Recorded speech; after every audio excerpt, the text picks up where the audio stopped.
لبيك اللهم لبيك لبيك لا شريك لك لبيك إن الحمد والنعمة لك والملك إن الحمد والنعمة لك والملك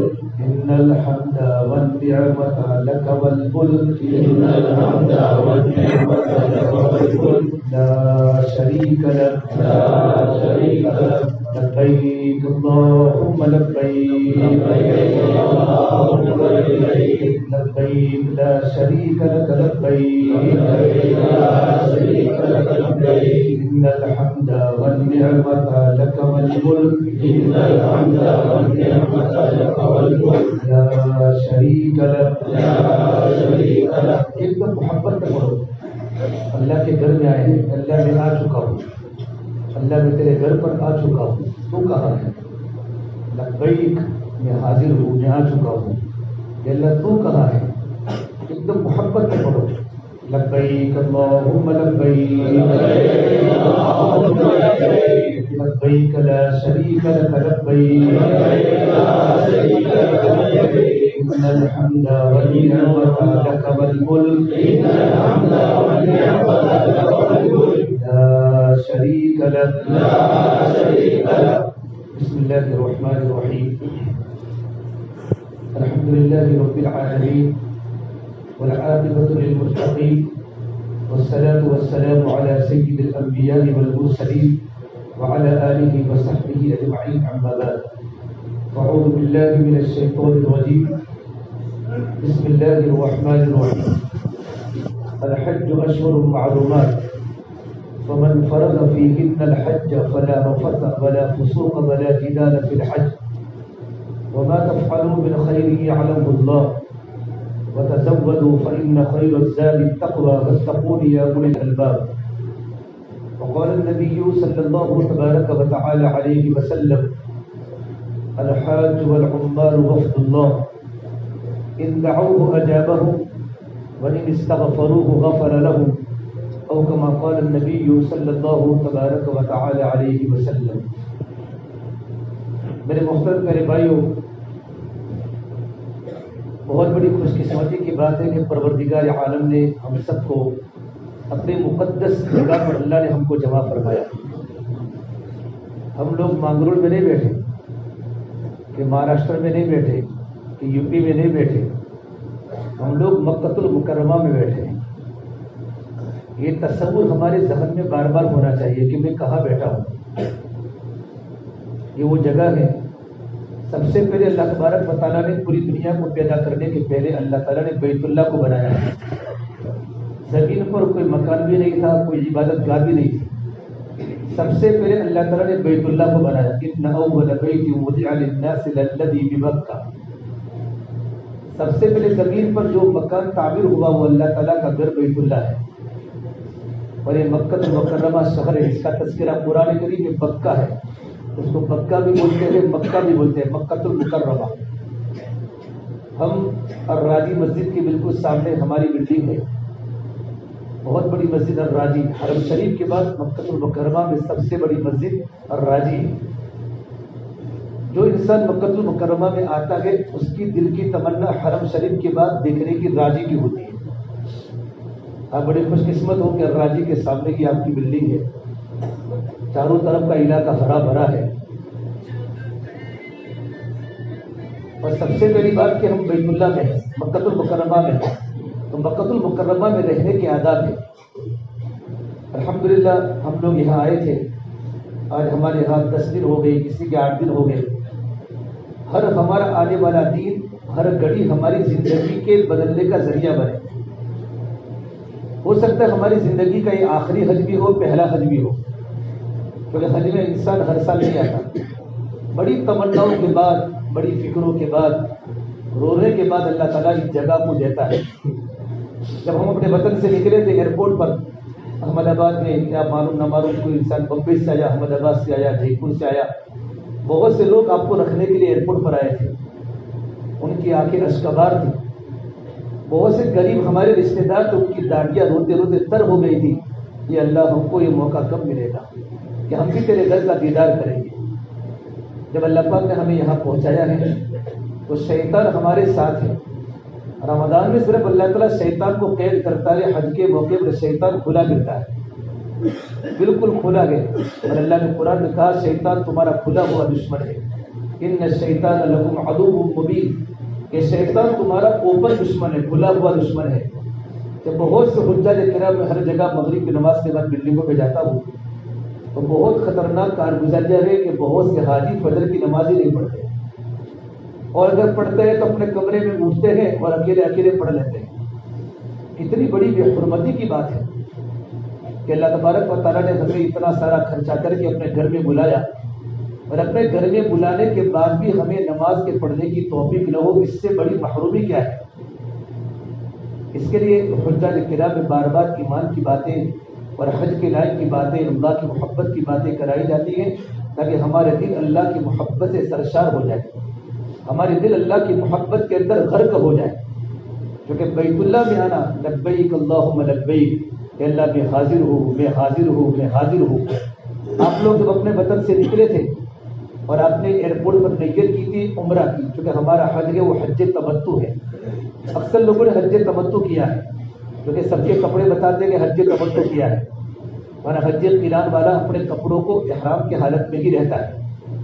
آپ لوگ وہاں سے نکلے اور آپ نے فلائٹ کے اندر آپ نے نیت کی تھی کہ اللہ میں عمرے کا ارادہ کرتا ہوں، آسان فرما، قبول فرما. کی تھی کہ نیت نہیں کی تھی؟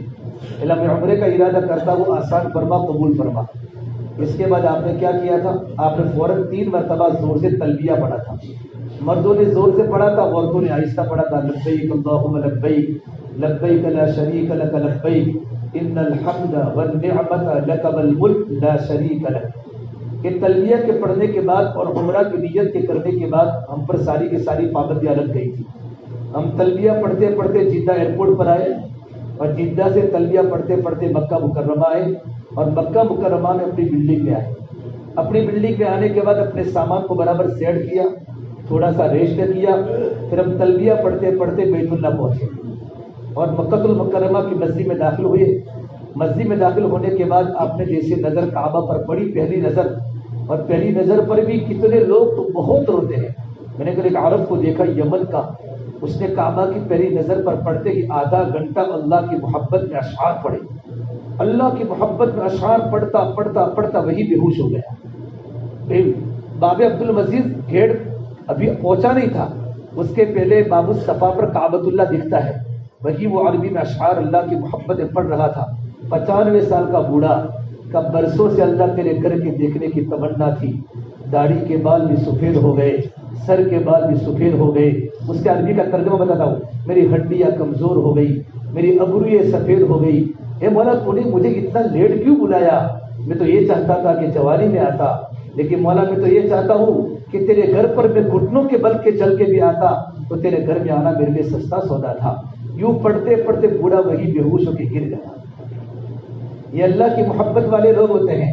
تو آپ نے کعبۃ اللہ پر نظر پڑتے ہی آپ نے دعا کی ہوگی، اور اس کے بعد آپ حجر اسود کے پاس آئے ہوگے اور آپ نے وہاں ارادہ کیا ہوگا عمرے کے طواف کا کہ اللہ میں عمرے کا طواف کرتا ہوں، میرے لیے آسان فرما، قبول فرما.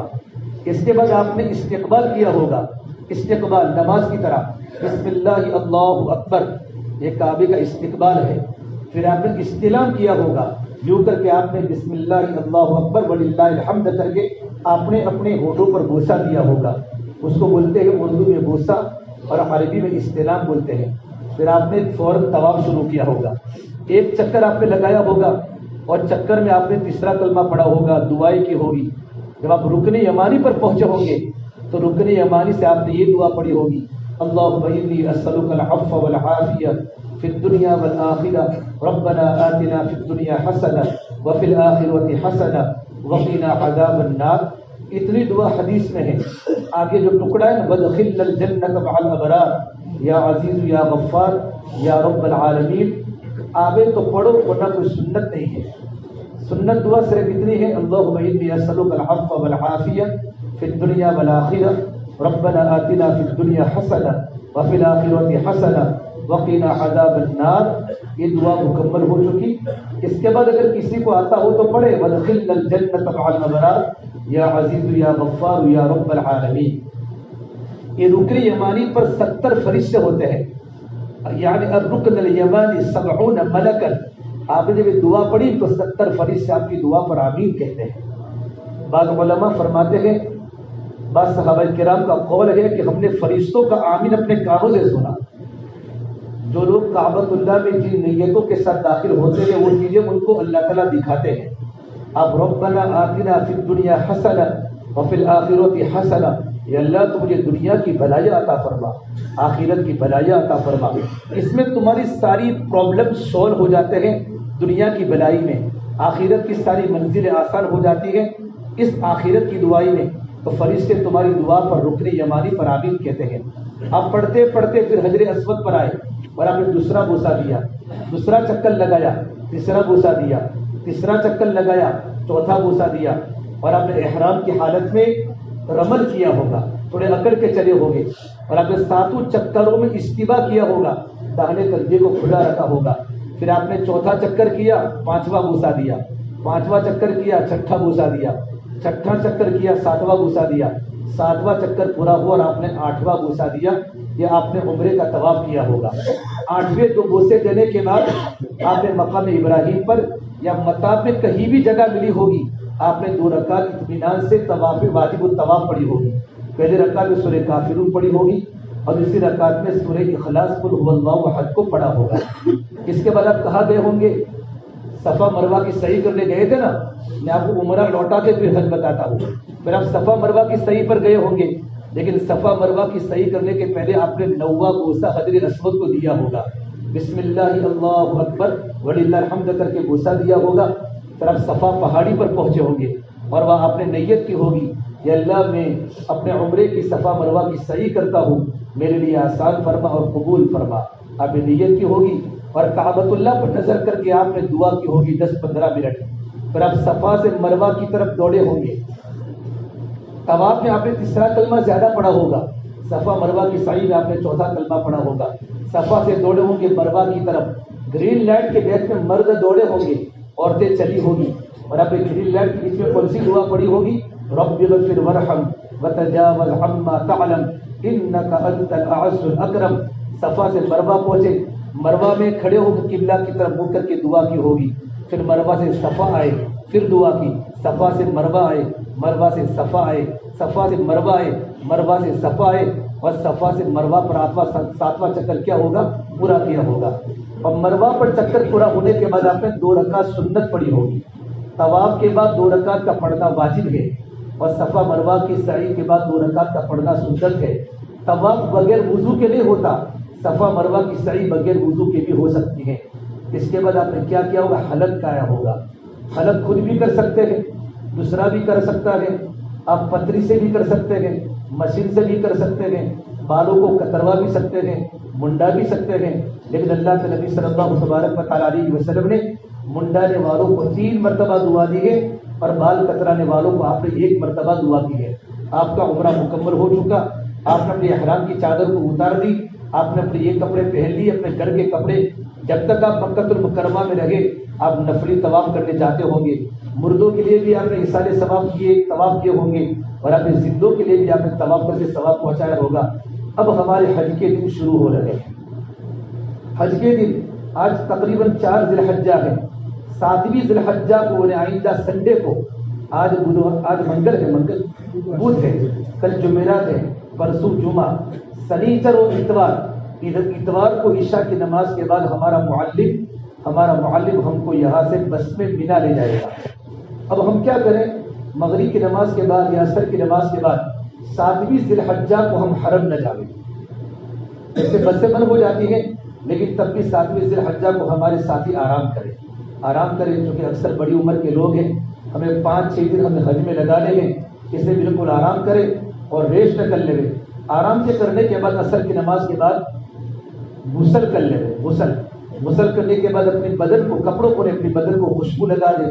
غیر ضروری بال کو کاٹ سکتے ہیں، غیر ضروری بال کو کاٹ دیں، مجھے کتروا دیں. اسی طریقے پر پھر احرام کی 2 چادریں پہن لیں. احرام کی 2 چادریں پہننی ہے لیکن نیت نہیں کرنا. جس طرح آپ نے احرام کی 2 چادریں ایئرپورٹ پر پہنی تھی لیکن آپ نے نیت کہا کہ فلائٹ میں کی تھی نا، آپ کو احرام کی 2 چادریں پہننی ہے لیکن نیت نہیں کرنا. احرام کی 2 چادریں پہننے کے بعد آپ کو 2 رکعت احرام کی پڑھنی ہے. 2 رکعت سر پر ٹوپی رکھ کر پڑھو یا احرام کی چادر رکھ کر 2 رکعت پڑھے. پہلی رکعت میں سورہ کافرون پڑھے اور دوسری رکعت میں قل هو اللہ احد پڑھے. اگر یہ 2 صورتیں یاد نہ ہو تو کوئی بھی سورت پڑھ سکتے ہیں. بات سمجھ میں آئی نا؟ احرام کی 2 رکعت کے پڑھنے کے بعد عشاء کے مغرب کے بعد کھانے سے فارغ ہو جاوے. عشاء کی نماز کے بعد معلم کی بسیں آپ کو آئے گی, آپ کی بلڈنگ کے اندر آئے گی. تو معلم آپ کو سارے کے سارے ساتھی نیچے جمع ہو جائیں گے اور معلم کی بس میں سب کو بس میں بیٹھنا ہے. آپ جیسے کہ بس میں بیٹھ جاوے آرام سے بس بیٹھ گئے اور ڈرائیور نے بس کو چلانا شروع کیا. اس وقت آپ حج کی نیت کر لیں. یہ اللہ میں حج کا احرام مانتا ہوں, آسان فرما قبول فرما. بولو اللہ میں حج کا احرام مانتا ہوں, آسان فرما قبول فرما. اور اس کے بعد فوراً 3 مرتبہ تلبیہ پڑھیے. حج کا فرض ہے, حج کے 3 فرض ہیں. پہلا فرض احرام باندھنا اور احرام کے 2 فرض ہیں, نیت کرنا, تلبیہ کرنا. آپ نے حج کی نیت کر لی اور آپ نے 3 مرتبہ پھر فوراً کیا پڑھنا ہے؟ زور سے تلبیہ مردوں کو پڑھنا ہے اور عورتوں کو آہستہ 3 مرتبہ تلبیہ پڑھنا ہے.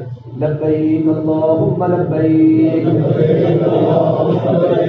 لبیک لا شریک لک لبیک ان الحمد والنعمت لک والملک لا شریک لک لبیک اللہم لبیک لبیک لا شریک لک لبیک ان الحمد والنعمت لک والملک لا شریک لک لبیک اللہم لبیک لبیک لا شریک لک لبیک ان الحمد والنعمت لک والملک لا شریک لک. 3 مرتبہ آپ نے تلبیہ پڑھ لیا. اب آپ پر ساری کی ساری حج کی پابندیاں لگ گئی. پابندی جس طرح عمرہ میں لگی تو جس طرح یہاں بھی پابندی ہے. پہلی کون سی پابندی ہے؟ ہمارا چہرہ کھلا رہے گا, ہمارا سر کھلا رہے گا اور ہماری پیر کی چپل ایسی پہنے کہ ہماری پیر کی ابری ہوئی ہڈی کھلی رہے. سر کھلا رکھے گا, چہرہ کھلا رہے اور ہماری پیر کی ابری ہوئی ہڈی کھلی رہے. نمبر 2, خوشبو لگانا نہیں, خوشبو پینا نہیں, خوشبو سونگھنا نہیں, خوشبو کھانا نہیں. ٹیشو پیپر میں بھی خوشبو ہوتی ہے. بعد ٹیشو پیپر میں ٹوائلٹ کے بعد جو صابن ہوتا ہے وہ بھی خوشبو والا ہوتا ہے. خوشبو لگانا نہیں, خوشبو پینا نہیں اور خوشبو والا کھانا نہیں. چاہے کوئی بیڑی پیتا ہے, بیڑی پی سکتے ہیں, اس لیے کہ بیڑی کے اندر بدبو ہے, خوشبو نہیں ہے. بیڑی میں خوشبو ہے تو کیا ہے؟ ہاں, تو بیڑی پی سکتے ہیں, سگریٹ پی نہیں سکتے. سگریٹ میں خوشبو ہے, سگریٹ احرام کی حالت میں نہیں پی سکتے. بیڑی پی سکتے ہیں لیکن کسی کو تکلیف مت دینا. حاجیوں کو آئے بس سمجھ میں, چپ کے جا کے پی کے آئی ہو. اور اس کے علاوہ بودالا تمباکو کھا سکتے ہیں. کون سا؟ بہت سے لوگ مانگرول کے ساتھی ہیں, بودالا تمباکو کھا سکتے ہیں, بودالا, لیکن 135 نہیں کھا سکتے. 135 میں خوشبو ہے. دیسی تمباکو کھا سکتے, اس میں کیا ہے؟ بدبو ہے. بدبو کھا سکتے ہیں, خوشبو آئے بس سمجھ میں. آپ کو اس نے کہا ورنہ 5 دن چکر کھا کر گر جاؤ گے. بہت سے لوگ تمباکو کھانے کے عادی ہوتے ہیں, بیڑی پینے کے عادی ہوتے ہیں. کہ خوشبو لگانا نہیں, خوشبو پینا نہیں اور خوشبو کا استعمال نہیں کرنا. ناخن نہیں کاٹنے. میل ہمارے نہ, ناخن احرام کے پہلے کاٹ سکتے ہیں, احرام کے بعد ہم جو کو نہیں مانے. عورتوں میں چونکہ بڑے بال ہوتے ہیں, کسی عورت کے بال میں اگر جو ہو, عورتوں کی عادت ہے, عورتیں جمع ہیں, عورتوں کی عادت ہے کہ جو کرتے مار دیتی ہے. ان کی عادت ہوتی ہے روزانہ کی. تو اگر سر میں گرمی کے موسم میں جوئیں پڑتی ہیں تو جو کو نہیں مارنا, میل کو نہیں نکالنا. ابھی آپ سفر میں ہوں گے, گرمی کا موسم میں پسینہ آئے گا تو آپ اپنے رومال سے یوں کر کے پسینہ ختم کر سکتے ہیں, لیکن یوں کر کے زور سے اگر کریں گے تو میل نکلے گا. تو میل نہیں نکال سکتے. بات سمجھ میں آئی نا؟ میل نہیں نکال سکتے, جو نہیں مار سکتے. بال نہ داڑھی کا بال ٹوٹے, نہ سر کا بال ٹوٹے. اگر ٹوٹ گیا مجھ سے تو کوئی زیادہ کچھ ہوتا نہیں ہے، 1-2 ریال صدقہ کر دے، لیکن احتیاط کریں گے انشاءاللہ۔ اس کے علاوہ ہم مینا میں جائیں گے تو احرام کی نیت کے کرنے کے بعد کبھی کوئی گھاس وغیرہ آوے، کوئی درخت ہے تو درخت کے پتے ہم نہیں کاٹ سکتے، درخت کے پتے ہم توڑ نہیں سکتے، کسی کا شکار ہم نہیں کر سکتے۔ اور اس کے علاوہ قرآن کریم کی پابندی ہے، کون سی پابندی؟ فلا رفث ولا فسوق ولا جدال فی الحج، حج کے احرام کی نیت کرنے کے بعد جھگڑا نہیں کرنا، کوئی ادھر ادھر کی بات نہیں کرنی، ہماری زبان پر غیبت نہ آوے، ہماری زبان دل میں کینہ نہ ہو، تکبر کی باتیں نہ کرے، کسی کی غیبت نہ کرے۔ بہت سی عورتیں بہت سے مرد جمع ہو جاتے ہیں نا، تو وقت ملتا ہے تو گاؤں کی باتیں شروع ہو جاتی ہیں۔ جھگڑا نہ کرے، بلکہ کیا کریں گے؟ صبر کریں گے۔ حج کا پورا خلاصہ صبر ہے، صبر پر اللہ کے نبی صلی اللہ تبارک و تعالیٰ علیہ وسلم نے خوب صبر کیا ہے۔ اتنا صبر کرے، اگر کوئی ہم کو بہت سارے حجاج کرام بیت اللہ کے طواف کی کوئی کنڈا مارتا ہے، کوئی کوہنی لگتی ہیں، تو ہم کسی کو بولیں گے نہیں، آنکھیں نکالیں گے نہیں، اپنے دماغ کو گرم نہیں کریں گے۔ لاکھوں کا 45 لاکھ کا 50 لاکھ کا مجمع ہوتا ہے بھائی، کبھی کسی کا ہاتھ لگ جائے تو ہم صبر کریں گے۔ صبر اللہ کو بہت پسند ہے۔ آہ کر نہ لبوں کو سی، عشق ہے دل لگی نہیں، سینے پہ تیر کھائے جا، قدم آگے بڑھائے جا، یعنی زبان حال سے کہہ دے کہ تو ستائے جا۔ ہمیں کوئی کچھ بھی کہیں، ہم کسی کو کچھ نہیں کہیں گے، بلکہ کیا کریں گے؟ بولو، صبر کریں گے۔ جھگڑا کرنے والا اگر مینا میں جھگڑا کیا، عرفات پہ جھگڑا کیا، اللہ کی نگاہ سے گر جائے گا۔ اور فرمایا پروفیٹ پیغمبر محمد عربی صلی اللہ تبارک و تعالیٰ علیہ وسلم نے، اللہ تبارک و تعالیٰ کی نگاہ میں سب سے بدترین انسان وہ ہے، ان ابغض الرجال الی اللہ الالد القسم، جو جھگڑا کرنے والا ہو، اور وہ بھی مکہ مکرمہ جیسے شہر میں ہم جھگڑا کریں۔ آج لوگ کمروں میں جھگڑے کرتے ہیں، پارٹنر سے جھگڑا کرتے ہیں، بلکہ اگر کوئی ہمیں ستاوے تو ہم یوں کہیں، ادھر آ ستم گر ہنر آزمائے، تو تیر آزما ہم جگر آزمائے۔ بالکل نشہ چڑھا کے گرانا تو سب کو ہی آتا ہے، کمال تو یہ ہے کہ گرے ہوئے کو اٹھانے ساتھ۔ حدیث پاک میں ہے، جو انسان غصہ آنے پر بھی صبر کرے گا، پروردگار عالم کل قیامت کے میدان میں راضی ہو جائیں گے، اور اللہ ساری جنت کے حوروں کو جمع کرے گا۔ اے میرے بندے، تو نے دنیا میں غصے کو پیا تھا، تو غصے کے پینے کی وجہ سے آج تجھے جنت کی جون سے حور چاہے جنت کی حور کو پسند کر لے۔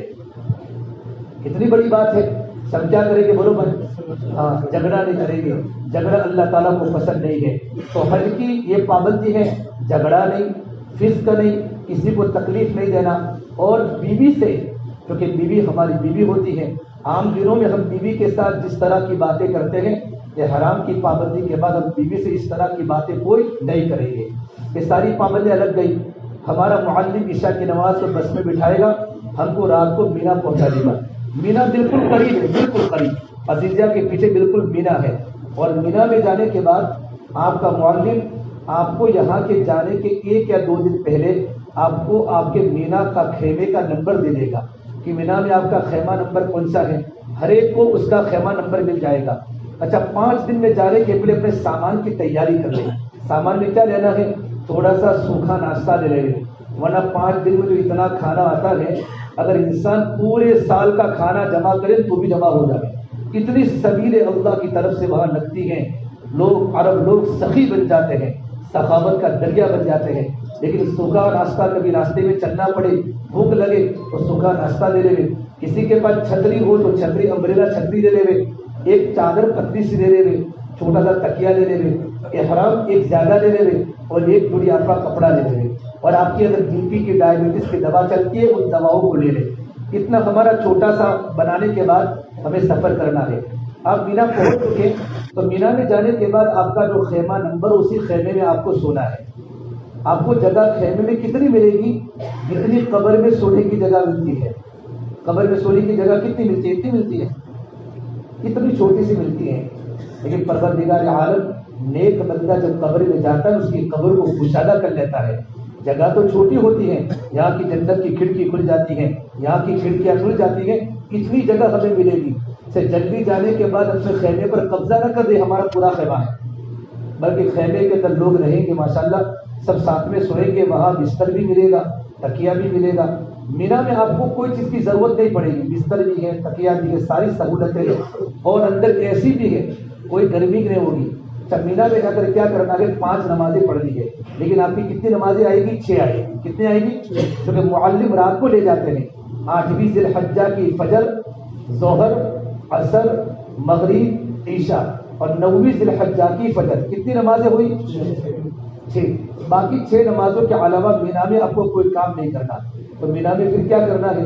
6 نمازیں آپ کو جماعت کے ساتھ اپنے اپنے خیمے کے اندر پڑھنی ہے۔ وہ ایک مسجد خیف مینا میں علماء نے لکھا ہے، اس میں 70 نبیوں نے نماز پڑھی ہے، اور بعض علماء نے تو یہاں تک لکھا ہے کہ اس مسجد کے نیچے 70 انبیاء علیہ السلام کے قبور ہیں، لیکن کوئی انسان مسجد خیف کو دیکھنے اپنا خیمہ چھوڑ کر مت جانا ورنہ گم ہو جاؤ گے۔ اچھا، جاتے وقت اپنے جو بیلٹ پہنتے ہیں حکومت کے، ایک تو انڈیا والوں کی طرف سے ملے ہیں، یہاں معلم نے آپ کو دیے ہیں، آپ کا جو کارڈ ہے، آپ کا جو کنگن ہے، جو بگڑی ہے، وہ سارا کا سارا حج کے مسلے ضروری ہے، اس کو پہن کر جانا ہے۔ اپنے اپنے خیمے میں ہمیں فجر پڑھنی ہے، ظہر پڑھنی ہے، عصر پڑھنی ہے، مغرب اور عشاء جماعت کے ساتھ پڑھنی ہے۔ وہاں بیانات بھی ہوں گے، اپنے اپنے خیمے کے اطراف میں بڑے بڑے علماء کے بیانات ہوتے ہیں، ہم بیانات میں شریک ہوں گے۔ باقی ہمارا وقت قرآن کی تلاوت میں، اللہ کے ذکر میں، دعا میں، تحریر لا الہ الا اللہ میں، تکبیر اللہ اکبر میں، تسبیح سبحان اللہ سبحان اللہ۔ پھر وہاں فون کر کے بھائی میرا خیمہ ادھر ہے، تم ادھر آؤ، تھوڑی دیر ٹائم پاس کریں۔ کسی دوست کے خیمے کے اندر ہم نہیں جائیں گے، سارا کا سارا ایک جیسا آپ کو لگتا ہے کہ میں نے یہ نشانی رکھی ہے، یوں کر کے آپ جاؤں گے واپس آنا مشکل ہو جائے گا۔ اللہ کے واسطے میری رائے ہے، اپنے اپنے خیمے کو مضبوط پکڑ لے، وہی اللہ کی عبادت کرے، اللہ کا ذکر کرے۔ 9ویں ذی الحجہ کو فجر کی نماز آپ کو پڑھنی ہے مینا میں اپنے خیمے میں، اور 9ویں ذی الحجہ کو پھر فجر کی نماز کے بعد پڑھنی ہے تکبیر تشریق، جو اپنے مقام پر بقرعید کی دنوں میں پڑھتے ہیں، اللہ اکبر لا الہ الا اللہ اللہ اکبر واللہ اکبر وللہ الحمد۔ یہ تکبیر تشریق کا پڑھنا مردوں پر بھی واجب ہے، عورتوں پر بھی واجب ہے، گھر پر بھی واجب ہے، اللہ کے راستے میں بھی واجب ہے، اور حج کے سفر کے اندر بھی واجب ہے۔ مرد زور سے پڑھیں گے، عورتیں آہستہ پڑھیں گی۔ 9ویں ذی الحجہ کی فجر سے لے کر 13ویں ذی الحجہ کی عصر تک آپ کو کیا پڑھنا ہے؟ ہر نماز کے فرض نماز کے بعد تکبیر تشریق پڑھنی ہے۔ 9ویں ذی الحجہ کا سورج طلوع ہو چکا، سورج کے نکلنے کے بعد آپ کو وہاں سے جانا ہے عرفات۔ مینا سے عرفات 9 کلومیٹر ہے۔ پیدل حج کرنا ہو تو پیدل حج کرے، وہاں لکھا ہوگا راستہ طریق المشاط، لکھا ہوگا طریق المشاط، یعنی پیدل چلنے والوں کا راستہ۔ لیکن ایک گروپ بنا کر پیدل چلے، اکیلے اکیلے۔ اگر نوجوان ساتھی ہے پیدل حج کرنا چاہتے ہیں، 9 کلومیٹر ہے، بس وہی 9 کلومیٹر، باقی آگے چھوٹا ہے، تو اگر پیدل حج کرنا چاہتے ہیں تو پیدل حج کریں، ورنہ معلم کے انڈر میں ہمارا حج ہونا چاہیے۔ بس میں آپ کو لے جائیں گے، لیکن بسیں آپ کو سڑک پر اتار دیں گی، وہاں سے آپ کو کبھی 2 کلومیٹر، کبھی 3 کلومیٹر، کبھی 4 کلومیٹر اپنے اپنے خیمے میں آپ کو چلنا ہوگا۔ تو 9ویں ذی الحجہ کو سورج کے نکلنے کے بعد آپ کو عرفات کے میدان میں جانا ہے، اور عرفات کے میدان میں آپ ظہر کی نماز کے پہلے پہلے پہنچ جائیں گے انشاءاللہ۔ 9 کلومیٹر ہے، 10 بجے 11 بجے آپ پہنچ جائیں گے۔ عرفات کے اندر بھی خیمے ہیں، عرفات کے اندر بھی خیمہ نمبر آپ کو ملے گا، عرفات کے اندر بھی اپنے اپنے خیمے کے اندر آپ کو آرام کرنا ہے۔ عرفات میں جاتے ہی کیا کرنا ہے؟ تھوڑی دیر ریسٹ کر لے، تھوڑی دیر آرام کر لے، آرام کرنے کے بعد گرمی زیادہ ہو، غسل کرنا ہو تو غسل بھی کر سکتا ہے، احرام کی چادریں بدلنا ہو احرام کی چادریں بدل سکتا ہے، لیکن غسل کرتے وقت صابن سے غسل نہ کرے، بال نہ ٹوٹے، میل نہ نکالے، خالی پانی بہا دے اگر کرنا ہو تو، یا وضو کر لے، تھوڑا آرام کر لے۔ اس کے بعد ظہر کے وقت میں ظہر کی نماز اپنے خیمے میں پڑھنی ہے۔ کہاں پڑھنی ہے؟ بولو۔ ظہر کا وقت 12:30 کو شروع ہو جاتا ہے، 12:30 سے ظہر کا وقت، تو ظہر کی نماز اذان کرنا ہے، تکبیر کر کے جماعت کے ساتھ ظہر کی نماز اپنے خیمے کے اندر پڑھنی ہے۔ یہ آپ کے جو مولانا وغیرہ ہے نا وہ ساتھ میں ہوں گے آپ کے ساتھ انشاءاللہ، تو بعد جماعت سے آپ کی نماز ہو جائے گی۔ ظہر کو ظہر کے وقت میں پڑھنا ہے، اور عصر کو عصر کے وقت میں پڑھنا ہے، دونوں نمازوں کو آپ کو جمع نہیں کرنا۔ وہاں عرفات میں ایک مسجد نمیرہ ہے، نمرہ، وہاں دونوں نمازیں ساتھ میں حج کا امام پڑھاتا ہے، لیکن آپ کو اس مسجد میں نماز پڑھنے آپ کو نہیں جانا، ورنہ واپس آنا مشکل ہو جائے گا۔ آپ کو اپنے خیمے کے اندر ہی ظہر کی نماز پڑھنی ہے، اور عصر کے وقت میں عصر کی نماز پڑھنی ہے۔ ظہر کی نماز کے بعد آپ کو وہاں کھانا ملے، حج کمیٹی کی طرف سے 5 دن آپ کو کھانا ملے گا، حج کمیٹی کی طرف سے 5 دن آپ کو کھانا ملے گا اور اللہ کے نیک بندے بہت کھانا کھلاتے ہیں، لیکن سوکھا ناشتہ کیوں لینا ہے؟ تاکہ آپ کو کبھی چلنا پڑے تو چلتے چلتے کبھی آپ کو بھوک لگ جاوے، چاروں طرف پانی کی بوتلیں آپ کو راستے میں ملے گی، آپ کو انشاءاللہ حج بالکل آسان ہے، کوئی مشکل نہیں ہے۔ ظہر کی نماز کے پڑھنے کے بعد پھر کیا کرنا ہے؟ آپ کو اپنے خیمے کے اندر بیٹھ کر کعبۃ اللہ کی طرف منہ کر کے 100 مرتبہ آپ کو 100 مرتبہ چوتھا کلمہ پڑھنا ہے، لا الہ الا اللہ وحدہ لا شریک لہ لہ الملک ولہ الحمد یحیی ویمیت بیدہ الخیر وہو علی کل شیء قدیر۔ 100 مرتبہ آپ کو ایک دم کعبۃ اللہ کی طرف دھیان کر کے، اللہ کا دھیان کر کے آپ کو 100 مرتبہ چوتھا کلمہ پڑھنا ہے۔ چوتھا کلمہ پڑھنے کے بعد آپ کو 100 مرتبہ درود ابراہیم پڑھنا ہے، اللہم صلی علی محمد وعلی آل محمد کما صلیت علی ابراہیم وعلی آل ابراہیم انک حمید مجید، اللہم بارک علی محمد وعلی آل محمد کما بارکت علی ابراہیم وعلی آل ابراہیم انک حمید مجید پڑھ کے اتنا جملہ بڑھانا ہے، وعلینا معہ، کتنا بڑھاؤ گے؟ وعلینا معہ، کیا مطلب؟ اے پروردگار عالم، تو محمد صلی اللہ تبارک و تعالیٰ علیہ وسلم پر رحمت بھیجتا ہے، اور تو میرے نبی کے اہل بیت پر رحمت بھیجتا ہے، تو ابراہیم علیہ السلام پر رحمت بھیجتا ہے، ابراہیم علیہ السلام کے خاندان پر رحمت بھیجتا ہے۔ اے باری تعالیٰ، میں بھی تیرے دربار میں آیا ہوں، آج کے دن تو مجھ پر بھی رحمت دے، تیری رحمت کی چادر کو پھیلا دے، تیری رحمت کی چادر کو پھیلا دے۔ درود شریف، اللہ کے نبی کا نام لیتے لیتے آنکھوں میں آنسو آوے، سرکار مدینہ کے احسان ہمارے سامنے ہو۔ 100 مرتبہ درود شریف کے پڑھنے کے بعد پھر آپ کو 100 مرتبہ سورہ اخلاص قل هو اللہ احد کی سورت پڑھنی ہے، 100 مرتبہ۔ بہت لمبا وقت ہے، آپ کا وقت اللہ کے ذکر میں گزرے گا۔ 100 مرتبہ قل هو اللہ، بسم اللہ الرحمن الرحیم، قل هو اللہ احد اللہ الصمد لم یلد ولم یولد ولم یکن له کفوا احد۔ یہ 3 تسبیح حدیث پاک میں، جو بندہ عرفات کے میدان میں ان تسبیح کو کعبۃ اللہ کی طرف منہ کر کے اطمینان سے پڑھتا ہے، اللہ کی طرف سے آواز آتی ہے، اللہ فرشتوں کو فرماتے اے میرے فرشتوں، دیکھو میرے بندے دور دراز سے بکھرے ہوئے بالوں والے، میلے کپڑوں والے، مالدار بھی ہے، غریب بھی ہے، فقیر بھی ہے، وزیر بھی ہے، بادشاہ بھی ہیں، غلام بھی ہیں، مرد بھی ہیں، عورت بھی ہیں، جوان بھی ہیں اور بوڑھے بھی ہیں، یہ سارے کے سارے میرے دربار میں آئے ہیں۔ اے میرے بندو، فرشتے تم گواہ رہو، اے میرے پیارے بندو، آج تمہارے گناہ ریت کے ذرات کے برابر ہو، سمندر کے جاگوں کے برابر ہو، آسمان کے ستاروں کے برابر ہو۔ اللہ فرمائے میرے بندو، میں نے تمہارے سارے گناہوں کو معاف کر دیا، میں نے تم کو بالکل پاک کر دیا، بخشے بخشائے اپنے اپنے وطن چلے جاؤ، آج تمہارے بدن پر ایک بھی گناہ باقی نہیں رہے گا۔ اللہ کی رحمت متوجہ ہوتی ہے عرفات کے میدان میں، اللہ پہلے آسمان پر ہوتا ہے، اور عرفات کے میدان میں ابدال بھی ہوتے ہیں، ابدال بھی ہوتے ہیں۔ ابھی مجھے ایک ساتھی نے کہا کہ ملک شام سے ایک ابدال آئے ہوئے ہیں، دنیا میں 40 ابدال اللہ کے نیک بندے جن کا کنیکشن اللہ سے مضبوط ہوتا ہے، اتنے اللہ والے عرفات کے میدان میں ایسے مستی میں اللہ سے دعا کرتے ہیں، تیرے کوچے اس بہانے میں دن کو رات کرنا، کبھی اس سے بات کرنا، کبھی اس سے بات کرنا، وہ اللہ کی مستی میں مگن ہو جاتے ہیں، اللہ کی محبت میں سرشار ہو جاتے ہیں۔ جیسے جیسے در محبوب قریب آتا ہے، دل کہتا ہے پہنچوں میں نظر سے پہلے، اللہ کی محبت میں انسان وہاں پاگل ہو جاتا ہے۔ پھر عصر کی نماز آپ کو پڑھنی ہے، پھر عصر کی نماز کے بعد پھر کیا کرنا ہے؟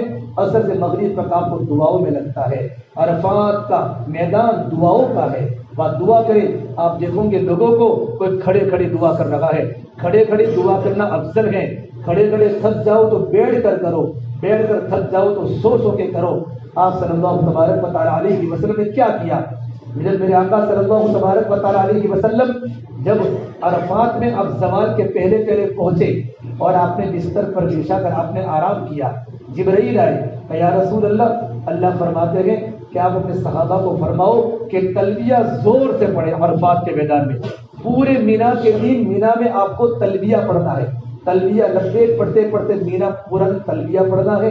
عرفات کے میدان میں آپ کو تلبیہ پڑھنا ہے زور سے, لبیک اللہم لبیک لبیک لا شریک لک لبیک ان الحمد والنعمہ لک والملک لا شریک لک. یا اللہ میں حاضر ہوں. ہر نبی نے عرفات کے میدان میں قیام کیا ہے, ہر صحابی عرفات کے میدان میں آئے ہیں, بڑے بڑے ابدال عرفات کے میدان میں آئے ہیں. میرے آقا صلی اللہ تبارک و تعالیٰ علیہ وسلم نے پھر ظہر کی نماز پڑھائی, آپ نے لمبا خطبہ دیا کیونکہ وقت کم کے بارے میں آپ کو پورا خطبہ سنا تھا. میرے نبی نے عرفات کے میدان میں کیا خطبہ اور کیا اپنی امت کو تعلیم کی ہے. پھر عصر کی نماز کے بعد آپ جبل رحمت پر آئے. آپ لوگ جبل رحمت پر مت آنا, آپ کا خیمہ مت چھوڑنا. اگر جبل رحمت کے پاس خیمہ آ جائے آپ کی مقدر میں تو ٹھیک ہے, لیکن جبل رحمت کے پاس آپ جانا مت ورنہ گم ہو جاؤ گے. میرے آقا صلی اللہ تبارک و تعالیٰ علیہ وسلم جبل رحمت پر آئے اور آپ نے اپنی امت کے لیے, اپریل کا مہینہ تھا, 6 گھنٹے رو رو کے دعا فرمائی. اونٹنی پر آپ اپنی قصبہ اونٹنی پر سوار تھے, بے آرام سواری, پیچھے کوئی ٹیک نہیں تھا, اوپر کوئی سایہ نہیں تھا, اپریل کی دھوپ تھی اور 6 گھنٹے میرے آقا صلی اللہ علیہ وسلم نے اپنی امت کے لیے دعا اللہ تعالیٰ سے کی. اے اللہ میری امت, اے اللہ میری امت, اے اللہ میری امت. 1.25 لاکھ کا صحابہ کا مجمع ہے, 1.25 لاکھ کا صحابہ کا مجمع ہے.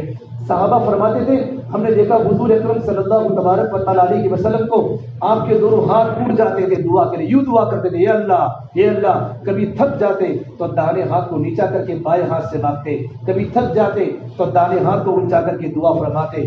آج کوئی حاجی انڈیا کا ہو یا پاکستان کا ہو, عربی ہو یا عجمی ہو یا شامی ہو یا یورپ سے آیا ہو, 1 گھنٹہ حاجی دعا کر کے تھک جاتا ہے, آدھا گھنٹہ دعا کر کے تھک جاتا ہے. قربان جاوے سرکار مدینہ صلی اللہ تبارک و تعالیٰ علیہ وسلم کی ذات گرامی پر میرے نبی نے 6 گھنٹے اس گنہگار امت کے لیے دعا فرمائی ہے. علامہ اقبال نے روتے روتے کہا ہے, کسی غم گسار کی محنتوں کا میں نے عجیب صلہ دیا, جسے میرے غم میں بھلا دیا اسے میں نے جی سے بھلا دیا. میں تیرے مزار کی جالیوں کی محنتوں میں لگا رہا, تیرے دشمنوں نے تیرے چمن میں خزاں کا جال بچھا دیا. جس نبی نے اپنی امت کے لیے کیا قربانی دی ہے, یہ امت اللہ کے نبی کی زندگی کو بھول چکی ہے. میرے بھائیوں, اپنے آنکھوں میں حیا کا کاجل لگاؤ اور اپنے کانوں کو قرآن کے نغموں سے آشنا کرو اور اپنے چہرے کو حضور والا چہرہ بناؤ اور اپنے لباس کو حضور والا لباس بناؤ. اپنے ہاتھوں میں اللہ کی عشق کی ہتھکڑیاں ڈالو اور اپنے پیروں میں اللہ تعالیٰ کی محبت کی بیڑیاں ڈالو اور اپنے گلے میں آپ صلی اللہ تبارک و تعالیٰ علیہ وسلم کی اطاعت کا گلوبند ڈالو. عرفات کے میدان میں لمبے لمبے سجدے کر کے اپنے گلے میں اللہ کی محبت کا بیڑی ڈال دو, پھر دیکھو تم کیسے اللہ کے پیارے لگو گے. اللہ بھی ہم سے محبت کرے گا, نبی بھی ہم سے محبت کریں گے. تو میرے آقا صلی اللہ تبارک و تعالیٰ علیہ وسلم نے میدان عرفات میں 6 گھنٹے دعا کی ہے. عصر کے بعد ہم کھڑے ہو کر دعا کریں, بیٹھ کر دعا کریں. پھر جیسے ہی سورج ڈوب جائے, آپ صلی اللہ تبارک و تعالیٰ علیہ وسلم اونٹنی پر سوار تھے. صحابہ فرماتے ہمیں پتہ نہیں آپ روزے کی حالت میں ہیں کہ روزے کی حالت میں نہیں ہے. تو ام فضل حضرت عباس کی اہلیہ نے دودھ پیش کیا, آپ نے دودھ کو نوش فرمایا تو صحابہ کو پتہ چلا آپ روزے کی حالت میں نہیں ہے. اس کے علاوہ آپ نے ایک چیز بھی عرفات کے میدان میں نہیں کھائی, بلکہ بس اللہ سے تعلق. اور آپ نے کہا میرے صحابہ آج اللہ تعالیٰ سب پر فخر فرماتے ہیں, عمر پر خاص فخر ہو رہا ہے. اور عرفات میں جتنا شیطان ذلیل ہوتا ہے اتنا کبھی شیطان ذلیل نہیں ہوتا. لوگوں کی عبادتوں کو دیکھ کر شیطان کی کمر تھک جاتی ہے, اس کی کمر ٹوٹ جاتی ہے. عرفات کے میدان میں غیبت نہ کرے, کسی کو تکلیف نہ دے, کسی کو گالی نہ بولے. یہ زبان پھول بھی ہے اور زہر بھی ہے, یہ زبان شہد بھی ہے, تریاق بھی ہے, محبت بھی ہے, نفرت بھی ہے. یہ زبان جب محبت کے ساتھ چلتی ہے خاندان آباد ہو جاتے ہیں, ہماری بلڈنگ آباد ہو جاتی ہے, سب لوگ مل جاتے ہیں.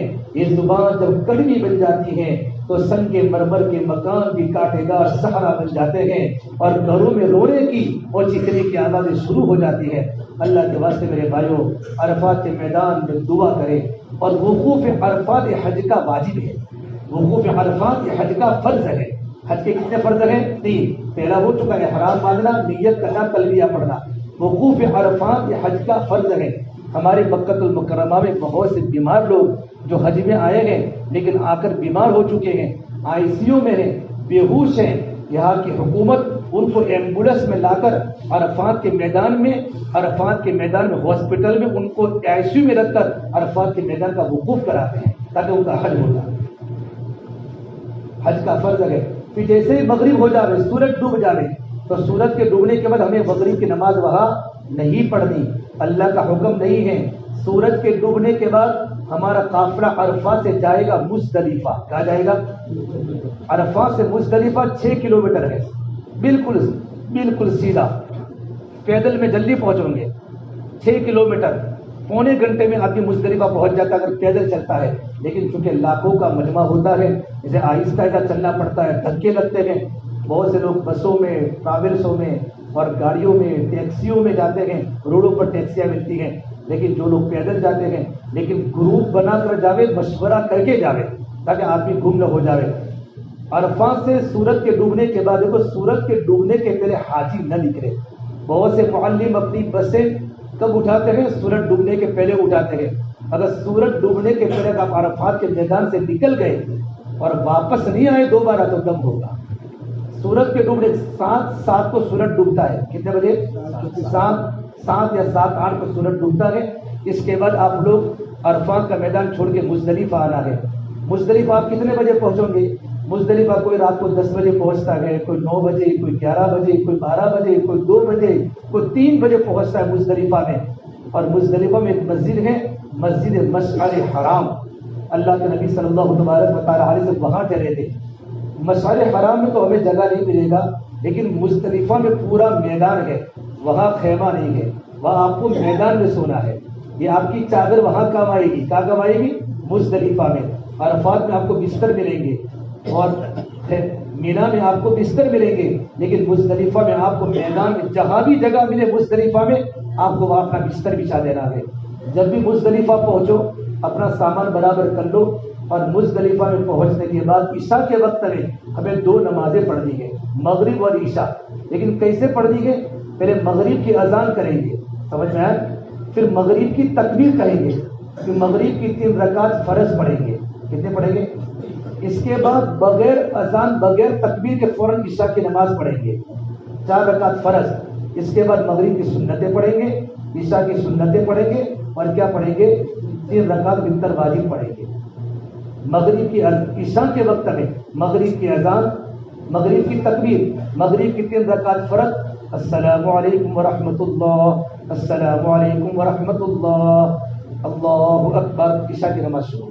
عشاء کی 4 رکعت فرض سے پڑھنے کے بعد پھر مغرب کی سنتیں باقی وہ پڑھیں گے، عشاء کی سنتیں اور وتر واجب۔ اس کے بعد کیا کرنا ہے؟ مزدلفہ میں آپ کو کنکریاں چننی ہے، 70-80 کنکریاں ملے گی۔ اتنی ساری کنکریاں ہیں کہ خالی آپ یوں مٹھی میں پکڑوں گے تو آپ کے ہاتھ میں 500 آ جائے گی، اتنی وہاں کنکریاں ہیں۔ حکومت مستقل وہاں کنکریوں کو بچھاتی ہے، اور علامہ نووی نے لکھا اپنی کتاب میں، پروردگار عالم زمین سے مزدلفہ کی رات میں کنکریوں کو اگاتا ہے۔ اتنی کنکریاں آپ کو ملے گی۔ اپنی تھیلی میں اپنے زمزم کا بوتل اپنے پاس یا کوئی بھی پانی کا بوتل ہو، کنکریوں کو پاک کر کے دھو کے اپنی تھیلی میں کنکریوں کو 70-80 کنکریاں لگیں۔ کتنی؟ تو پہلے دن آپ کو 60 پھینکنی ہے، دوسرے دن آپ کو 21 پھینکنی ہے، تیسرے دن اگر آپ 21 پھینکنی ہے، پھر اگر 13ویں ذی الحجہ کو رہنا پڑے پھر 21 پھینکنی ہے، یہ 80-90 کنکریوں کو آپ لے لیں گے۔ اور کنکری کو لینے کے بعد پھر کیا کرنا ہے؟ آپ وہاں رات کو آرام کریں مزدلفہ کی رات میں۔ جب مرد کی الگ کنکری ہوگی، بیوی کی الگ کنکری ہوگی۔ بہت سے لوگ کہ ہم تو ساتھ میں آئے تو ساتھ میں سب کی کنکریاں نہیں، مرد الگ لے کنکریاں، عورت اپنی کنکریوں کو الگ لے، اور کنکریوں کو لینے کے بعد پھر رات کو وہاں آرام بھی کرے۔ مزدلفہ کی رات شب قدر کی رات کے برابر ہے۔ شب قدر کی رات میں جتنا عبادت کا ثواب ملتا ہے نا، شب قدر کی رات میں اتنا مزدلفہ کی رات میں عبادت کرنے کا ثواب ملتا ہے۔ مزدلفہ کی رات میں آپ کو کیا کرنا ہے؟ اللہ کا ذکر کرنا ہے، تسبیحات پڑھنی ہے، دعائیں کرنی ہے، ہو سکے تو تہجد کی نماز پڑھنی ہے، اللہ سے مانگنا ہے، اور اگر تھکے ہوئے ہو تو آرام کرنا ہے۔ تھکے ہو تو کیا کرنا؟ بولو، آرام کرنا ہے۔ اب مزدلفہ کی فجر کی اذان ہو گئی، اور فجر کی اذان پر آپ کو فجر کی نماز پڑھنی ہے، اور فجر کی نماز سے لے کر سورج نکلنے کے پہلے مزدلفہ میں ٹھہرنا یہ مزدلفہ کا واجب ہے۔ حج کے کتنے واجبات ہیں؟ 6 واجبات ہیں۔ سب سے پہلا واجب یہاں سے شروع ہوگا کہ مزدلفہ کے میدان میں یعنی فجر کے وقت مزدلفہ کا میدان نہ چھوڑے، بلکہ کب چھوڑیں گے؟ سورج کے نکلنے کے بعد چھوڑیں گے۔ سورج کے نکلنے کے پہلے تھوڑی دیر مزدلفہ میں ٹھہرنا یہ مزدلفہ کا واجب ہے۔ حج کے کل واجبات 6 ہیں، یہ پہلا واجب ہے۔ اب مزدلفہ میں سورج نکلنے کے بعد ہم کو جانا ہے مینا، وہی واپس آنا جہاں ہمارا خیمہ ہے۔ کیا پہلے ٹھہرے تھے وہی ہم کو دوبارہ واپس آنا ہے اپنے خیمے میں۔ مزدلفہ سے مینا بالکل قریب ہے، 1 کلومیٹر 2 کلومیٹر بس۔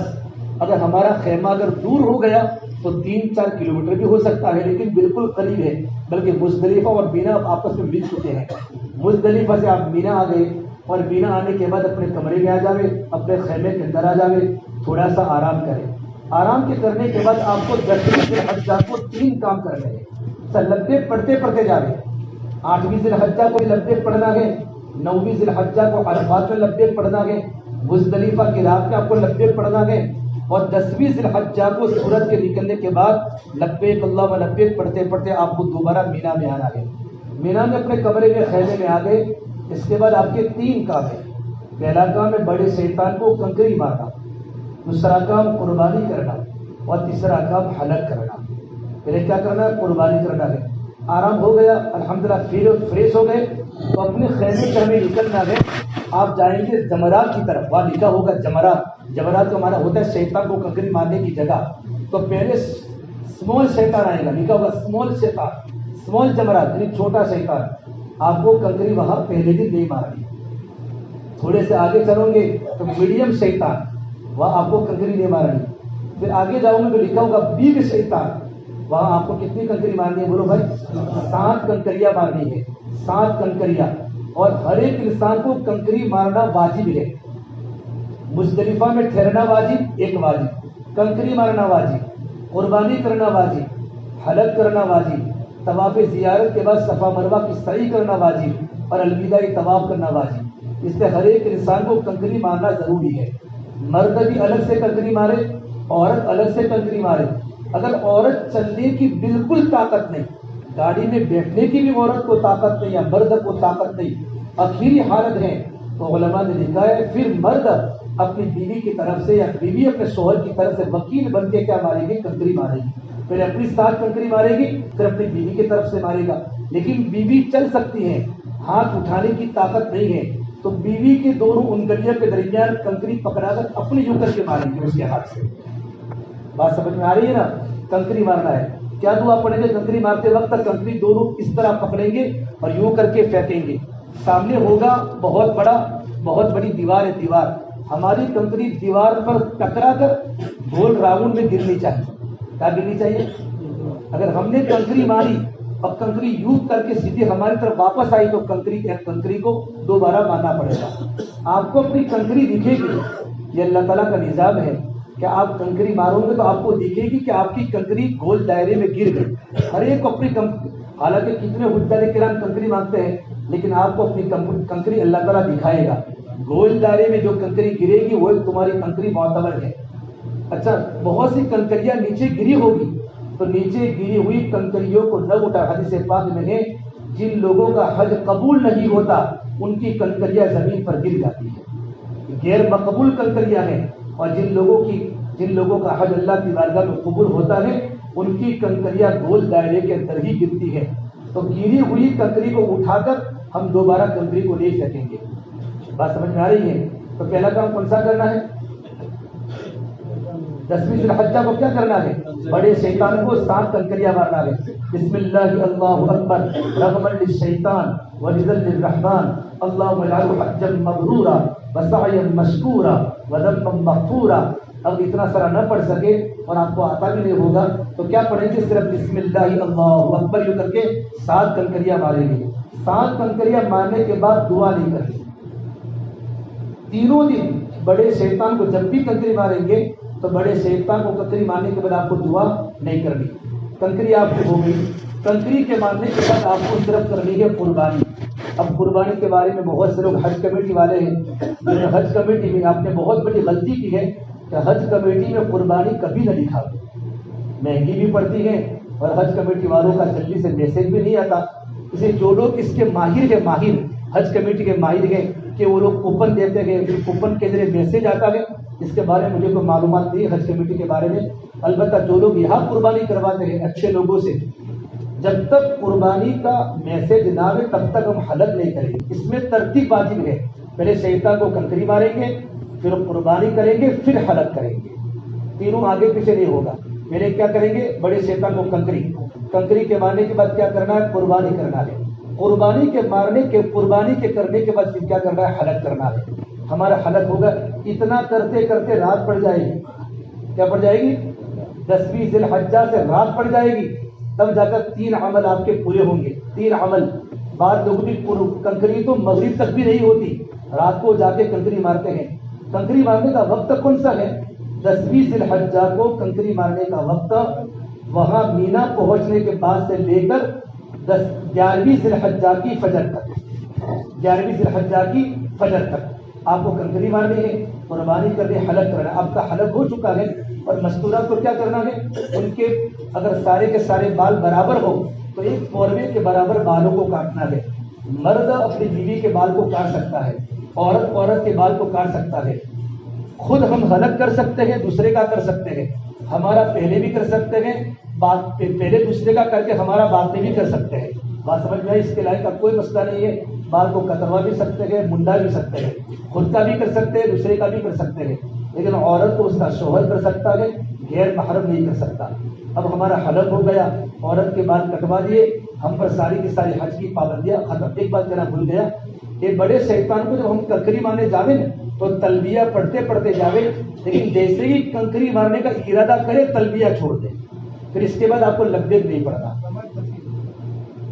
کیا تلبیہ آپ کو اس کے بعد بڑے شیطان کو کنکری مارنے کے بعد آپ کو تلبیہ لبیک آپ کا بند ہو جائے گا. پھر اس کے بعد آپ کو لبیک نہیں پڑنا آخر تک. حلق کرانے کے بعد اب آپ کے احرام کی چادر نکل گئی. اب آپ کو کیا کرنا ہے؟ اپنے کپڑے پہن لے، غسل کر لے، خوشبو کھا سکتے ہیں، خوشبو پی سکتے ہیں. لیکن آپ کو ایک عمل کرنا ہے اس کے بعد، طواف زیارت کا. طواف زیارت کے بارے میں برابر بات سمجھے. طواف زیارت کے 3 دن ہیں. کتنے دن؟ 10ویں ذی الحجہ کی فجر کی نماز سے لے کر 10 کا پورا دن، 11ویں کا پورا دن، 12ویں کا پورا دن، مغرب سورج ڈوبنے تک، 12 ذی الحجہ کے سورج ڈوبنے تک آپ طواف زیارت کر سکتے ہیں. سمجھ میں آیا؟ بڑے شیطان کو کنکری مارنے کے پہلے ڈائریکٹ مزدلفہ سے مکہ آ گئے تو بھی طواف زیارت. کیوں کہ اس کا وقت شروع ہو گیا. کب سے کب تک ہے؟ 12ویں ذی الحجہ کی 10ویں ذی الحجہ کی فجر سے لے کر 12ویں ذی الحجہ کے سورج ڈوبنے تک. آپ مینا میں آ گئے، آپ نے کنکری مار دی. اب دیکھا قربانی کا وقت نہیں ہے، قربانی پتہ نہیں کتنے بجے ہوگی، چلو مکہ طواف زیارت کر لیں تو بھی کر سکتے ہیں. لیکن کس حالت میں کریں گے؟ آپ کا احرام ہوگا، اور احرام کی حالت میں طواف زیارت کریں گے تو آپ کو رمل بھی کرنا ہوگا، کندھے کو کھلا بھی کرنا ہوگا، اور اس کے بعد 2 رکعت واجب پڑھ کے آپ کو صفا مروا کی سعی بھی کرنا ہوگی. آپ نے قربانی شیطان کے کنکری مارنے کے بعد آپ نے طواف زیارت کیا، قربانی کے بعد کیا، حلق نہیں کرایا، قربانی کے بعد کیا تو بھی کس میں ہوگا؟ احرام کی حالت میں ہوگا. حلق کرانے کے بعد کیا تو آپ کا کیا ہوگا؟ احرام کے بغیر طواف زیارت بھی ہوگا، اور صفا مروہ کی صحیح کون سے کپڑوں میں ہوگی؟ سادے کپڑوں میں ہوگی. بات سمجھ میں آ گئی؟ تو اس کا اسے میری رائے ہے کہ 10ویں ذی الحجہ کو آپ طواف زیارت نہ کریں، کیونکہ آپ کا پورا دن اس میں گزر جائے گا، آپ تھک جائیں گے. 10ویں ذی الحجہ کو کنکری مارے، قربانی کرے، حلق کرے، لیکن طواف زیارت 11ویں ذی الحجہ کو دوسرے دن فجر کی نماز سے لے کر ظہر تک آپ کو کوئی کام نہیں ہے. کیونکہ 11ویں ذی الحجہ کی کنکری کب آپ کو مارنی ہے؟ ظہر کے بعد سے لے کر دوسرے کے دن کی فجر تک. چھوٹے شیطان کو کنکری مارنی ہے، اور اس کے بعد کیا کریں گے؟ دعا کریں گے 15 منٹ 20 منٹ کونے میں جا کے. پھر آگے چلیں گے تو درمیانی شیطان کو کنکری مارنی ہے 7، اس کے بعد دعا کریں گے. پھر بڑے شیطان کو کنکری مارنے کے بعد دعا نہیں کریں گے. آپ ظہر کی نماز کے بعد چلے جاؤ، گرمی زیادہ ہے تو عصر کے بعد چلے جاؤ، مغرب کے بعد چلے جاؤ، عشاء کے بعد چلے جاؤ. فجر کی نماز کے پہلے تک کنکری مار سکتے ہیں، اور اگر فجر کی نماز تک اگر آپ کنکری نہیں مار سکے 11ویں ذی الحجہ کی، تو 12ویں ذی الحجہ کو قضا کرنی پڑے گی. 12ویں ذی الحجہ کی پہلے اپنے ماریں گے، اس کے بعد 11ویں ذی الحجہ کی قضا کرنی پڑے گی اور دم بھی دینا پڑے گا۔ اسے طواف زیارت کب کریں؟ 11ویں ذی الحجہ کو فجر کی نماز کے بعد چلے جائیں مکہ، طواف زیارت کر کے ظہر کے پہلے آ جائیں گے، ظہر کے بعد آرام کریں، عصر کے بعد یا مغرب کے بعد آپ تینوں شیطانوں کو کنکری ماریں گے۔ سمجھ میں آ رہی میری بات؟ تو 12ویں ذی الحجہ کا وقت تک کنکری مارنے کا ظہر سے لے کر فجر تک، 13ویں ذی الحجہ کی کنکری مارنے کا وقت بھی ظہر سے لے کر 12ویں ذی الحجہ کی کنکری مارنے کا وقت ظہر سے لے کر کب ہے؟ 13ویں ذی الحجہ کی فجر تک۔ چھوٹے شیطان کو کنکری ماریں گے پھر دعا کریں گے، درمیانے کو ماریں گے پھر دعا کریں گے، بڑے کو مار کر پھر دعا نہیں کریں گے۔ اور پھر کیا کریں گے؟ 12ویں ذی الحجہ کو ہماری کنکری پوری ہو گئی، مغرب کی نماز سے پہلے فارغ ہو چکے، ہم اپنے وطن عزیزیہ میں واپس لوٹیں گے۔ مغرب کے بعد فارغ ہوئے تو مغرب بعد لوٹیں گے، عشاء کے بعد تو عشاء کے بعد لوٹیں گے۔ لیکن فجر کی نماز ہماری وہاں مینا میں ہو گئی، کیا ہو گئی؟ 13ویں ذی الحجہ کی فجر کی نماز ہماری کیا ہو گئی؟ مینا میں ہو گئی، تو آپ کو 13ویں ذی الحجہ کی بھی رمی کرنی پڑے گی۔ اور 13ویں ذی الحجہ کی رمی کا وقت کون سا ہے؟ 13ویں ذی الحجہ کی فجر سے لے کر سورج ڈوبنے تک، زوال کے بعد رہے۔ 13ویں ذی الحجہ کی فجر کے بعد اسی طرح تینوں شیطانوں کو کنکری مارنی ہے، چھوٹی کو مارنی ہے پھر دعا کرنی ہے، درمیان کو مارنی ہے پھر دعا کرنی ہے، بڑے کو مار کر پھر کیا کرنی ہے؟ دعا کرنی ہے۔ پھر آپ تمام حضرات اپنے اپنے بلڈنگ میں آ جاوے، 1 دن 1.5 دن آرام کرے، پھر جب تک مکہ المکرمہ میں آپ رہیں، مکہ المکرمہ میں رہنے کے زمانے میں آپ نفلی طواف کریں، نفلی عمرہ کریں، عمرے کم کریں، زیادہ عمروں کے چکر میں نہ رہیں۔ 40 دن کے قیام میں ایک مسجد عائشہ کا عمرہ ہو جائے اور ایک جعرانہ کا عمرہ ہو جائے۔ آئی بات سمجھ میں؟ دیکھو جعرانہ یہ حدود حرم میں نہیں ہے، حدود حرم کے اندر ہے، حدود حرم کے باہر نہیں ہے۔ مسجد عائشہ حدود حرم کے باہر نہیں ہے۔ اگر کوئی لوگ وہاں صرف گھومنے چلے گئے، زیارت کرنے چلے گئے، اگر احرام آپ نے نہیں باندھا وہاں جعرانہ میں جا کر، تو آپ پر دم نہیں لگے گا۔ البتہ کسی کو احرام باندھنا ہو تو وہاں سے باندھ سکتا ہے۔ اگر کوئی لوگ طائف چلے گئے تو طائف سے ریٹرن ہونے کے بعد آپ کو احرام باندھنا پڑے گا، کیونکہ وہاں میقات ہے، حدود حرم سے باہر چلے جاتے ہیں۔ اچھا، جب تک آپ مکہ میں رہیں گے، پھر مکہ مکرمہ سے آپ کو مدینہ منورہ جانا ہے، یا بہت سے لوگوں کی ڈائریکٹ فلائٹ کیا ہوتی ہے؟ گھر جانے کی ہوتی ہے۔ جو لوگ مدینہ سے ریٹرن ہوتے ہیں تو آپ کو آخر میں کیا کرنا ہے؟ الوداعی طواف کرنا ہے۔ جس دن آپ کو جانا ہو میرے بھائیوں، اس دن آپ غسل کر کے حرم شریف میں آ جائیں اپنے کپڑوں میں، اور روتے روتے الوداعی طواف کریں، روتے روتے الوداعی طواف کریں کہ اللہ دوبارہ آنے کا موقع ملے گا کہ نہیں ملے گا۔ علماء نے لکھا ہے اللہ کے نبی کی سب سے بڑی قربانی بیت اللہ کو چھوڑنا ہے، اور صحابہ کی سب سے بڑی قربانی اللہ کے نبی کی صحبت کو چھوڑنا ہے۔ ہم بیت اللہ کو چھوڑ رہے ہو، بیت اللہ کے 7 چکر روتے روتے پورے کریں، ہو سکے تو بیت اللہ کے دروازے کے نیچے چوکھٹ پر گوسا دے اگر جگہ ہو تو، رش نہ ہو تو، اور پھر 2 رکعت نماز پڑھے۔ جب بیت اللہ سے واپس نکلے تو تھوڑے چلے، پھر بیت اللہ کو 2 بار دیکھے، پھر تھوڑی دیر دعا کرے، اپنے آنکھوں میں آنسو کے رہے، یا اللہ ایسا نہ ہو میری زندگی کا آخری موقع تیرے گھر کے دیکھنے کا ہو، پھر میں قبر میں چلا جاؤں، دوبارہ مجھے تیرے گھر کے دیکھنے کا موقع نہ ملے۔ اللہ میں تجھ سے دعا کرتا ہوں مجھے بار بار تیرے گھر کی حاضری عطا فرما۔ اللہ میرے پاس تو اسباب تو نہیں ہے، اسباب پیدا تو ہی کر سکتا ہے۔ یا اللہ میری نسلوں کو قبول فرما، میرے بچوں کو تیرا گھر دکھا دے، میرے گھر والوں کو تیرا گھر دکھا دے۔ نسلوں کی دعا کر کے پھر جب بیت اللہ کے مطاف سے پھر آوے، پھر بیت اللہ کو دیکھے، پھر روے، روتا روتا روتا روتا وہاں سے روانہ ہوئے، پھر اپنے وطن یا مدینہ منورہ چلے جائیں۔ پھر آپ کو مدینہ منورہ کا سفر کرنا ہوگا، وہ مستقل الگ بیان ہے جو حج کی بات کریں گے انشاءاللہ کہ مدینہ میں آپ کا سفر کیسا ہو۔ اب یہ ساری کی ساری باتیں بھائی حج کے لائن کی ہو گئی۔ اب کسی کو پوچھنا ہو تو 10 منٹ کے بعد انشاءاللہ ہم نماز کھڑی کریں گے، جو بھی انسان سوال کرنا ہو کھڑے ہو کر سوال کریں، بنداز کر سکتا ہے حج کے بارے میں۔ 9 بجے جماعت ہے، آرام سے سوال کریں ماشاءاللہ، اللہ پاک ہمیں عمل کرنے کی توفیق دے۔ ساتھی بیٹھے رہے، میں بہت فائدہ ہوگا سوالات سے، بولیے۔